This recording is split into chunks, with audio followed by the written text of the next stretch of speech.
Hi, and welcome to Morning Afterglow. Last Sunday morning we had the Lord's Supper, so I stopped my Ephesians sermons just for the day and picked up with Isaiah chapter 53 and verse 3, which contains a statement about Jesus Christ, the Messiah to come, who was indeed, of course, Jesus Christ. And it talks about how He was despised and rejected, but there's a statement in verse 3 where it says He was a man of sorrows, acquainted with grief.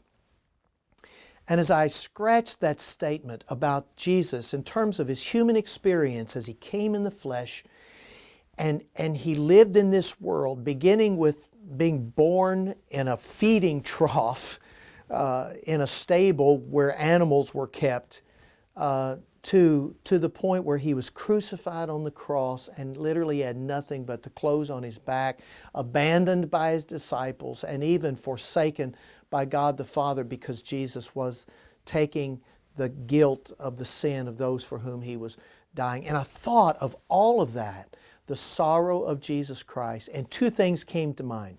One, the sorrows of Christ were consummate and great in nature and in magnitude. That's the first thing. And you just think about that. Think about how much Jesus suffered. Not just the physical suffering, certainly that. I mean, he did without, certainly that. He was lonely. He felt abandoned. Surely at times he was oppressed, slandered, criticized, hounded by the Pharisees and the scribes.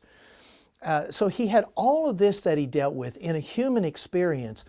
But just imagine the pain that He felt and the deep sorrow and suffering that He experienced when He was treated as the sacrifice for our sins on the cross and in His suffering associated with that cross.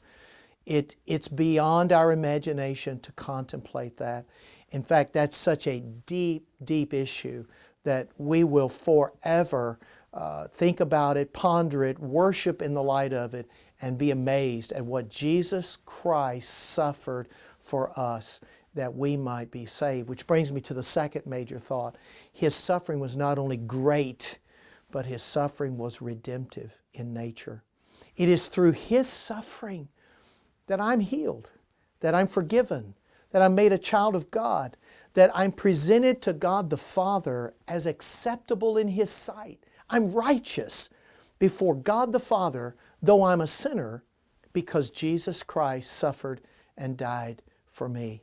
And the merits of His blood and His sacrifice are applied to my life. And even right now, Jesus Christ is sitting at the right hand of the Father as an intercessor, as our high priest for the believers, that He's our high priest making intercession for us, pleading the merits of His atonement for our acceptance and our salvation. It's just an overwhelming truth. And if you're a believer, I want to encourage you to think about that. I want you to meditate on that. Worship Christ because of that. And may God bless you as you do. If you're not a believer, if you've not come to Christ yet, I want to urge you to think about who Jesus Christ is, the Son of God in human flesh, and that He suffered, bled, and died on the cross for sins and sinners. And it's through Him and through Him alone that any of us are made right before God. God calls us to trust in Jesus Christ and to believe in Him for the salvation of our souls. If you want to hear the sermon, go to fbcfenton.net. You can hear the full sermon there at the sermon location. It's been great to be together today.